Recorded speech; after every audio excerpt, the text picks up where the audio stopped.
Robert, welkom. Thank you for having me. Beste mensen van RISCOS Open, maar sommige mensen kennen hem ook door de jaren heen nogal van zijn eigen ontwikkeling, projectjes op sprout.co.uk. Dank je. Daar is hij ook heel actief in. Kom er snel binnen. Kan allemaal? Ja, te laat. Ja, heel bijzonder eigenlijk, want we gaan kijken en luisteren naar allerlei dingetjes en zaken over RISC-OS 5.30 alweer. En degene die hier vanochtend net waren, dit met Andrew van RISC-OS Development, ja, daar hoorden we al wat dingetjes van de ontwikkeling, maar ook dat men nu een beetje tegen het plafond zit van 32 bits. En wat zijn de ontwikkelingen die op ons afkomen? Gaan we naar 64, multi-CPU, er zijn wel allerlei mogelijkheden. Maar het gaat natuurlijk ook om de functionaliteit van RISC-OS als besturingssysteem. En daar zijn we natuurlijk heel erg nieuwsgierig naar. Ik had eergisteren Robert een mailtje gestuurd. Ik zei van, oh fantastisch, doe maar een printed user guide. Hij heeft er nog een paar, dus die kun je kopen voor een klein bedragje. Maar ik was ook wel heel nieuwsgierig hoe het zou performen in mijn eigen RISC-PC. Ik heb toevallig van iemand een Kinetic RISC-PC gekregen, 2 jaar geleden. Daar ben ik heel erg zuinig op. En het lijkt me ook heel erg leuk om de nieuwe RISC-OS 5 daar als ROM in te gaan proberen. En die zijn ook te koop bij Robert of bij Room. En can I have that? You can, yes, yeah, it's still possible to get RISC-PC ROMs, and this is the very latest RISC-OS 5.30. It's free for me. Oh, yeah. We didn't discuss that today. We'll arrange that later. Het moet toch ergens vanuit ontwikkeld worden. Thank you very much. And take it away. Okay. Thank you very much for inviting me over. I'm going to speak on behalf of RISC-OS Open, mostly about RISC-OS 5.30, because I've been told there's a very strict 30-minute deadline, and I was looking at the set of slides I had yesterday, and there was enough for just over an hour's worth of talking, so we're probably not going to manage to get onto many other topics, but we should get a good way through RISC-OS 5.30. So there's a sort of a run-up to any stable release where what you're trying to do is there's a graph of the features that are present in the OS, and there's a graph of bugs that are present in the OS, and you're looking for the point where there are the most features and the least bugs, and at that point that's the time to freeze the OS and draw a line in the sand as a new stable release. And then the very next day you start again on the unstable releases and start adding in all the features that are less well polished and perhaps need a little bit of work. So RISC-OS 5.30 has been very slowly approaching for quite a while. I think last year when I was here I also talked about some things for RISC-OS 5.30, and actually that extra time, because some of the shows got cancelled, so that there was a London show that we thought, oh, we should release it for the London show, and then that got cancelled, so we rolled it over a bit further and got a few more features in. So some interesting statistics. There are now 76 bug tickets that were closed, that were things that were found in 5.28, and they have now been fixed.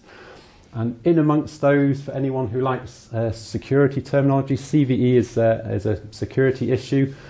So there have been 7 security vulnerabilities fixed as well. There are 6 of the bounties that have been worked on that have delivered some new features, and we'll look at a couple of those new features in a moment. And then there's roughly 300 or so changes in both the part of the OS that lives on the hard disk and 300-ish changes for the bit that lives in the OS ROM. So roughly, if you exclude the time that it takes for all the people who are actually writing the code, so all the developers who submit code to RISC-OS Open, if you subtract that away, there is still around 100 hours worth of work to produce a new stable release, and that's doing things like looking at the status of each of the hardware ports, updating the user manual that Martin was just talking about there, and you also have to post, if you ever print a manual in the UK, you have to send copies to the copyright library, and they go in a big underground cavern somewhere in case there's a nuclear strike. They'll still all be able to get all of our old books out of the storeroom. Editing together the video, you saw me handing over a CD there, and that has an installation video on it, so someone needs to edit the video and so on. And then obviously updating all the bits of the website, writing presentations and that sort of thing. So there's quite a lot of work goes into the stable release as well as the many thousands of hours that it takes to write all the code, of course. So if we take a quick look through some of the new features in RISC-OS 5.30, and again we'll be somewhat limited for time, so I might talk quickly.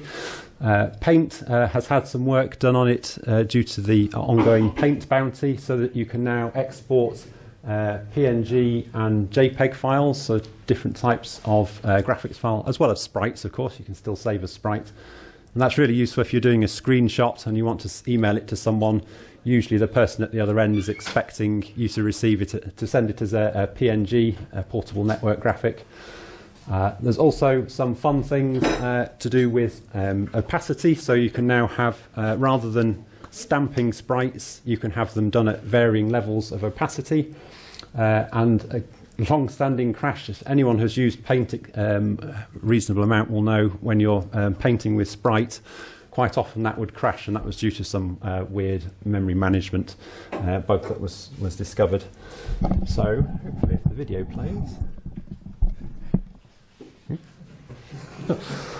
Video plays. So here we are. We're going to create a sprite, and you can create them with masks and alpha channels now. And then moving that out of the way, if you go to the Paint tools and grab, there we go. We're going to paint with a sprite, so you can now search within the available sprites, and that will give you a little thumbnail of it. And then change the opacity. So there's a slider to set how opaque it is. You can then dunk, that's a very faint one, 30%, a little bit more opaque. So little features in Paint that, previously your mask was either off or on, so you could either have no sprite or 100% sprite. Now you can do it with levels of gradation. My personal favourite tool, because I mess around with sprites quite a lot, is the Move with Your Hand tool. Will now wrap. So anything that falls off the edge of the image comes back on in the top corner if you tick the wrap box. So that's very, previously it would fill it in with the background colour. So that's quite a handy feature because I use Paint a lot. Oops, go down 2 slides at a time. So it's partner in Change FSI for converting sprites into converting from other graphics formats into sprites. Can now also export as PNG. Obviously it's always been able to export as JPEG since Acorn times, but that has now gained the same PNG export facility that Paint has. And also in recognition that people take high resolution photos now, the maximum line length and the maximum image size has been increased to 8,000 by 8,000 pixels, so you can do absolutely huge photo. I think previously it was about 1,000 was the maximum line length, so it's been greatly increased. For any programmers in the room, the kernel memory management has been greatly overhauled. I'm afraid there's no fancy picture or video of this because memory management, there's not much to see, but actually quite a lot of this work under the bonnet is laying a lot of foundations that we will need in future. So for example, being able to DMA into the full 64-bit address space. So although a lot of the Raspberry Pis, for example, do now go beyond their 32-bit address space, we're thinking in the future with ARM, 64-bit ARM processors, you end up with a 64-bit memory map. So we've got some support there already to be able to do direct memory accesses. Some of these other things, again, are to do with accessing memory beyond 4 gigabytes, so the large physical address extensions, LPAE, allows you to access RAM above the 32-bit boundary as well. So that's why you can now have a much larger RAM disk than ever before. So previously it was 16 megabytes at some point, the RAM disk limit. So you can now have up to 2 gigabytes RAM disk at the same time as having applications that are much larger. So yeah, there's a lot of, I guess, proprietary work there that has no fancy graphic that goes with it, but it's important work for the future. So on the stand today, based on how many I could fit in my rucksack, because I came on the Eurostar, there's also an updated user guide, which is 594 pages, nearly 600 pages of user guide. Or if you don't want us to chop any trees down, there's a PDF copy of it as well if you prefer the environmentally friendly version. Now, over in the filer, so the filer is what you interact with probably the most in RISC-OS, because that's when you're wanting to load in data and save it out. You'll always go via the filer. So there's been some work to update that so that the boot sequence is a bit less intertangled. I'm not sure anyone here, probably no one here understands how the boot sequence works. I don't think anyone does. So that has had a lot of the mess untangled from it. And the aim of that is to be able to do automatic updates. So in order to be able to have, rather than these sudden step changes at 5.28, 5.30, 5.32, to be able to do a more rolling update on a month-by-month basis, you need to be able to do upgrades in the field. And upgrades in the field, things need to be a lot simpler in the boot sequence for that to work, because you can't go in editing individual files when you're doing an upgrade. So again, that's a bit of proprietary work that you probably can't see at the top level, but it's important for something that most people would expect. If you've got an Apple Mac or if you've got Windows, you'll be getting rolling updates as it goes along, and it will install them quietly for you. The other one, which I have a video for in a second, is the ability to hide all of those magical system directories, so boot, choices, scrap and territory. So these are really things that if you're a new user coming to RISC-OS and you open the equivalent of the root on the hard disk, you think, wow, what are all these special directories with different coloured icons? Should I be touching those? And generally the answer is no, they are part of the operating system, you should leave them alone. So the ability to hide them allows you to present a hard disk to new users that looks a lot more friendly, a lot less technical. So, can I just click on that's the button. I'm going to do it. No. Click. There we go. So this is what you might be used to seeing. So we've got boot and scrap sitting in the root directory, so you can relocate scrap if you want to move it into the root directory. Now if you go into the filer configuration, you can hide any system directories, and you'll see, wait for it, blink, they disappear. So it's a lot more, everything there is something that the user can touch, and it's all safe to touch. Now, if you were to try and copy from another disk on top of it, obviously what happens then? But don't worry, the filer will spot that and tell you that you can't merge a hidden directory with one that's not hidden. So it will stop you accidentally overwriting your main boot application as well. Robert? Yeah. Question. In the current setup, system libraries, so thinking of CC shared, things like that, all ended up in either the boot resources. Yeah. Is there a plan to have a special place to put system libraries?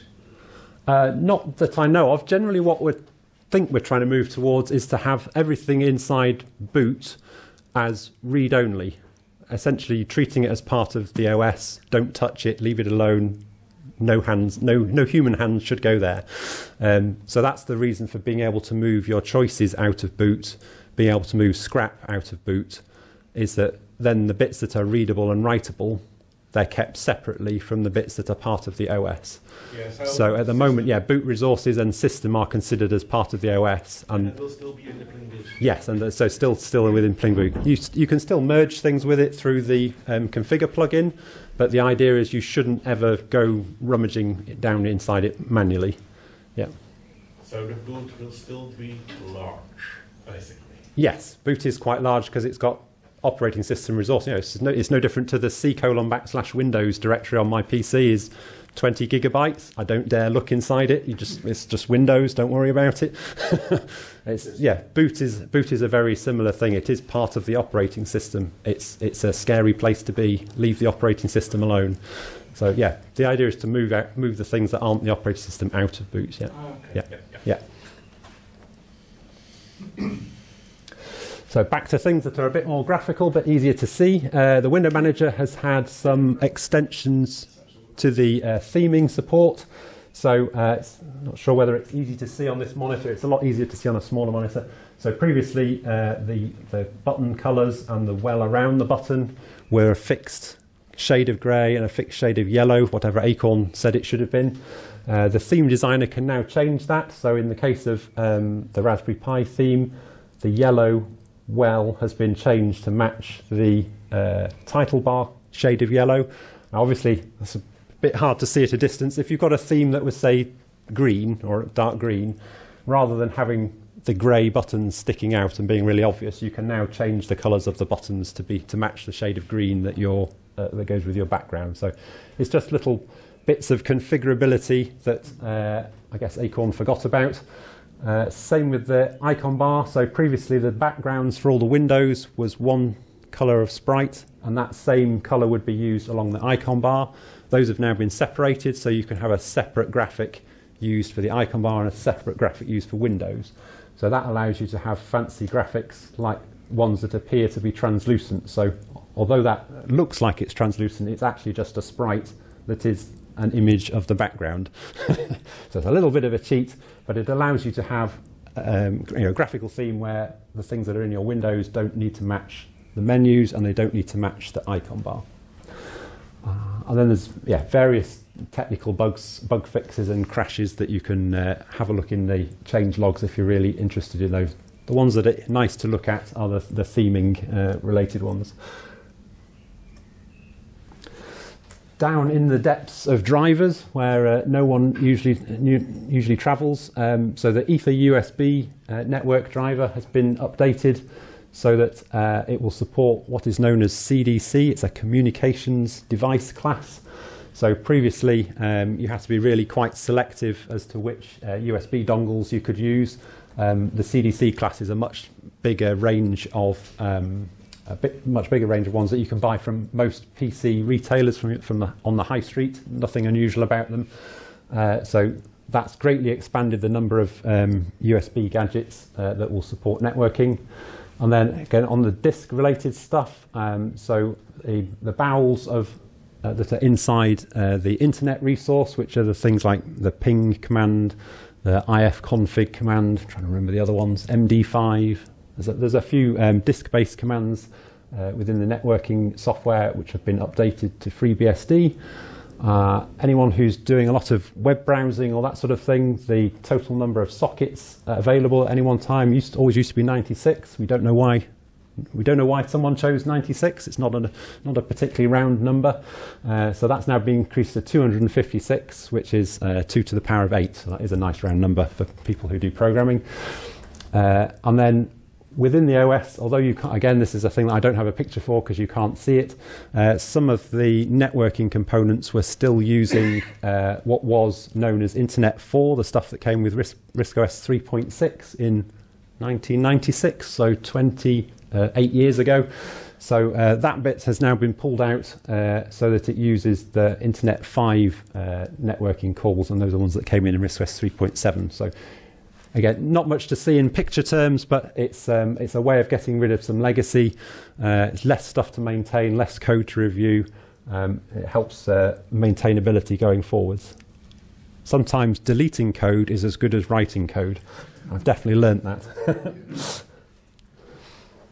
We've got about 10 minutes left. Okay, thank you. Yeah, I think we're probably down to the last 8 or so slides, so I can always start talking. I'm confused that clock's not moving, I don't think. So I thought, wow, I've got 29 minutes, ages yet. So thank you. So on the demo computer on the stand today, we've got the Wi-Fi manager running, connecting to your network so that you can browse the internet on the Raspberry Pi family. And that's partly in recognition that if you look at the download statistics for all of the different OS ROMs, if you were to plot them on a graph, you would need really large graph paper for the Raspberry Pi one. It outnumbers all of the other downloads by about a factor of 50, something like that. So a lot of people are using Raspberry Pis, and yeah, if you look at some online reviews of running RISC-OS on the Raspberry Pi, one of the first thing that they will say is, oh, how do I connect to the Wi-Fi?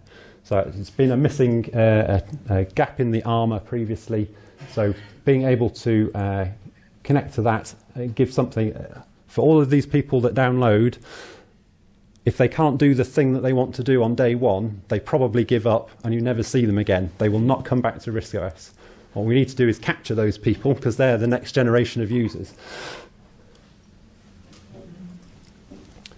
More there is a picture for this one at least, but it is quite a technical one. So inside every ARM processor since the Cortex A8, which is the Beagle board in circuit board terms, has had what's known as a vector floating point unit. So it's a piece of hardware on the ARM processor chip that does accelerated floating point calculations. And previously Acorn used the FPA, which is the floating point accelerator, I think that's what that's short for. And that was only ever actually shipped in the Archimedes A7000. So it's rarely seen in hardware and very slow as a result because we're always having to emulate it. VFP is hardware, so that means if you use that for your floating point calculations, you can easily get a factor of 2000% speed up. So 20 times speed up, and that's quite a rare thing in software engineering terms. Occasionally you'll manage to get a factor of 2, and you'll consider yourself really lucky for having done that. So having turned on the vector floating point hardware to get a factor of 20 speed up is incredible. So I don't have the video version of this, but yeah, if you render there's a name for that. Mandelbrot sequence, thank you, yes. I was trying to remember the guy's name. Mandelbrot sequence, normally with floating point emulator, you can see it rendering the pixels as it goes from left to right. With the vector floating point, it draws it almost instantaneously. It's brilliant. So that work has also been rippled through to ABC, which is the basic compiler. So there's a VFP option there to select that. So if you've written something in BASIC that's using sine or cos, log, exponent, that sort of thing, you can compile that now, and that will use the hardware floating point as well. So you get another factor of 20 speed up. Very nice. What if I run this on a machine which doesn't have that vector floating point unit? You'll get I can't remember what the exact error message is, but it's something like there's an RM ensure that checks for the vector floating point unit first, and you'll get in there. Like for the FPA? No, so the opposite is not true. Yeah, so we can support hardware FPA and software emulate FPA, but you can only use VFP hardware at the moment. Yes, yeah.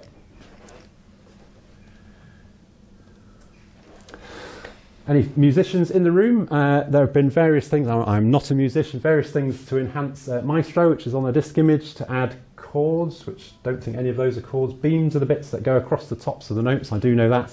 And tie handling is when you have two notes that are close together, they will join together. But I'll say I'm not a musical person, so I must say thank you to a guy called Chris Newman, who lives in the UK, who has managed to, he submitted some changes to the user guide text to explain how all that worked, because I'm not in the slightest bit musical, and don't ask me to sing either. I'm not.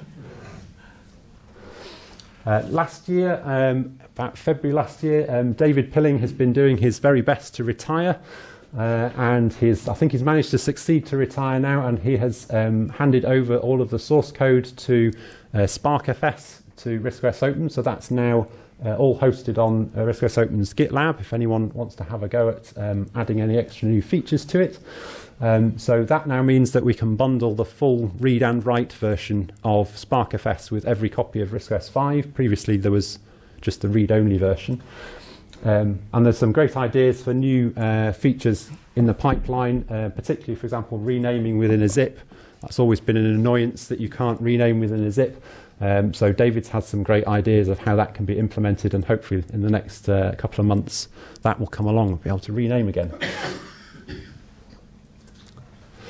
For anyone who's into printing, a variety of bug fixes to do with the new sprite formats for 4,000 and 64,000 colours, and some paper sizes.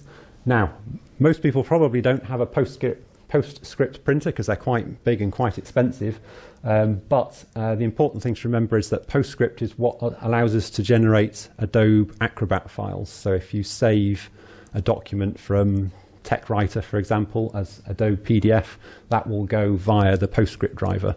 So you don't need to own the printer for those changes to be useful. They are useful just for electronic documents as well. So a few hits and misses during the development of RISC-OS 5.30. So there's definitely put your hands up and say, yeah, it took about 18 months longer than was expected. Every time there was a show coming along, you thought, oh yeah, this will be a good show to release it at. Then the show got cancelled. So it kept rolling forwards and rolling forwards. It's always important to try and stress, if you have a spare Raspberry Pi or a second computer that you don't use all the time, please use that computer for testing all of the nightly builds of RISC-OS. So it needs more people. It's amazing to find, you know, something that you think, oh, well, that was finished 2 years ago, and then suddenly someone will start using it and find 5 bugs in the space of an afternoon. It really is, the more people that are bashing away at these versions of the overnight builds of RISC-OS, the better. Yeah, upgrading is still a very clumsy affair. I talked a moment ago about the changes to boot to allow that to be more automated in future, but it is still quite a manual process, fiddling around moving files so that you don't lose all of your choices and that sort of thing. So there's work to be done in the future. It would have been nice to get that in this version, but that didn't quite happen. That missed the boat, unfortunately. But there were some good things, some hits. So the OMAP 5 board, which is the iJEP V5, in case that makes more sense than the chip. That's the chip part number. That's the name of the boards that it's used on. Was almost suitable for a stable release at 5.28, but it wasn't quite, because the video driver didn't work on about 60% of monitors. So I had some very fun afternoons going around office blocks, plugging in the monitors and finding out that actually most of them did not work. So that problem has been solved, and so the video driver has been updated, and now there's a stable release for the OMAP 5. And then, yes, you've seen some of the things in the videos I was showing a moment ago that came from the bounties. And then my particular favourite one is, yes, the crashing paint finally crushed after 25 years of annoying me. Every time I paint with a sprite, it would crash. So, yes, I'm very pleased to get rid of that bug. And that, I think, is a very high-speed rush through RISC-OS 5.30. How am I doing for time? I've still got 29 minutes to spare, so. Compliments. Yeah. But would you still say something about the future? Yes, I have another 25 slides after this one with lots of things. So, yeah, basically for the future, I think the next big change of direction is that we've recognised that the projects that you can tackle as bounties have a certain upper limit on their size. It works well if it's things that you can do over a few weekends, over a period of a few months. Anything that's really big and complicated, which is the stuff that we really need to tackle, like rewriting the kernel in C, rewriting BASIC in C so that we can move onto the 64-bit processors, for example, all of those require serious dedicated chunks of time. They're not the sort of thing that you can just pick up for 2 days, do a bit of coding, then put down again. So probably, I'm not sure when this is going to get pushed out, is the way that the bounties are managed will be changed so that we can lump things into bigger projects and dedicate, literally hire an engineer to work on it 100% of the time, rather than people trying to do it on weekends.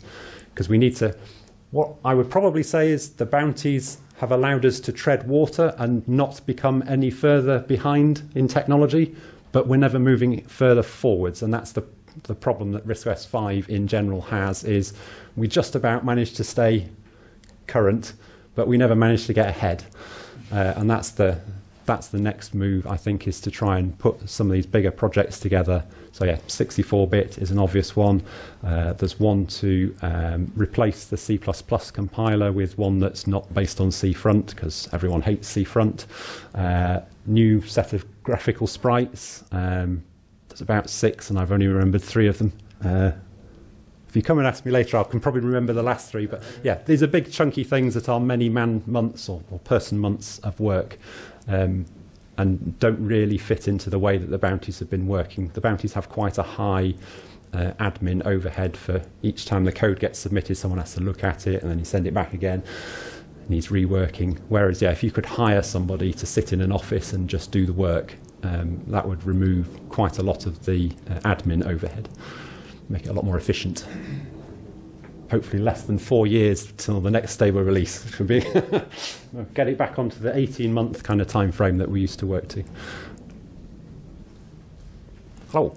Question is multi-core development. Multi-core, thank you. Yes, that was one of the other. Yeah, I remember. That's 4. I remembered 4 of them now. Yeah, so multi-core, yeah, the work on multi-core, you saw I mentioned some stuff in the kernel memory management. So a lot of that has been preparation work for that. So for example, when there are 2 cores both trying to access the same bit of memory, you need to make sure that there is cache coherency between those 2 so that the core that wrote first doesn't get overwritten by someone else who had already written, but it was still being processed through the cache. So there's a lot of work that has been done to do with changing the way that the memory management is set up. So even though we're currently only using one of the cores, it is now using the multi-core aware memory management. So there's a lot of, yeah, as I say, there's a lot of moving around of blocks for no visible external gain at this point. There is also some work that Geoffrey Lee has done on a module called SMP, Symmetric Multiprocessing, which is kind of like, if I had to describe it, like a glorified task window module. So it allows you to opt in and say, I know that this is a multi-core process, multi-core computer, and I know that the code that this person is trying to run has been updated to understand that and be safe in that mode of operation. So it can then run that on one of the spare cores instead. So, and it runs, yeah, a bit like in a task, like it does in a task window for preemptive multitasking at the moment. But you can run it across multiple cores now. So it's kind of an opt-in system. So for any SWIs that you call, you need to have marked those SWIs as known to be safe to be called in a multi-core way. So you can't just, yeah, there's a lot of stuff in the core of RISC-OS where if you want to update a variable, you just temporarily disable interrupts, do some bits, and then re-enable interrupts again, and that doesn't work in a multi-core system because the interrupts on the other 3 cores are still enabled, so it doesn't help you. So yes, there's lots of foundation work. Also in the C library, there are now the atomic access functions so that you can write a C program that will be multi-core safe as well. So nothing to show. I haven't got a picture to show you, but lots of underground work being done. Yeah. And to stay ahead with which you mentioned earlier, it is still possible to use multi-core in a 32-bit environment, or do you need 64 bits? Yes. So the processors that are out now, the Cortex A53, A72, and so on, they still have the 32-bit supervisor mode that RISC-OS relies on, but they also come in multi-core versions. So yes, you don't. The ability to have multiple cores is separate from the 64-bit issue. Yeah. Game changer. Yes. Yeah. So one of the slides there earlier mentioned, I don't know if when you're zipping a big file, a 5 megabyte image or something, you do notice the desktop goes sticky. It slows down while you're zipping, while you're compressing it. So you could farm off that onto a spare core, have it compress it, and your desktop would remain perfectly fluid while you're doing it. So there's lots of things where multiple cores help. You're doing it in a compatible way with the current WIMP. Yes, so you could still, again, it's an opt-in system, so you could still do cooperative multitasking in the window manager. That would essentially be running on one core because the WIMP is not currently multi-core aware. And then other things where you opt in and say, yes, I know that I'm safe, would run on the other cores. Yes. Yeah, the window manager is definitely a single core, single thread at the moment. Updating the PRM. Yeah, the programmers' reference manuals are currently being updated. There's an editor who lives in Scotland who is busily updating that, and that's going to come, again, it's quite a big task. So it's going to come in 2 chunks. The first one is combining all of the existing information that's scattered all over the place. There's book 5A, there's some appendices, there's some errata, it's all out. You don't know which book to go and look in. So the initial task is to take the existing text and put it all back into one coherent, one single book. Well, to be split across a few volumes, but one single text. And that's one project, and that's ongoing at the moment. And then there'll be a new project after that, which is to add all of the new content like USB, PCI managers, all the stuff after 1996. So yeah, it's a 2-step. Edit what we've got first, and then add new content second. Yeah. Thank you very much, Robert. Thank you.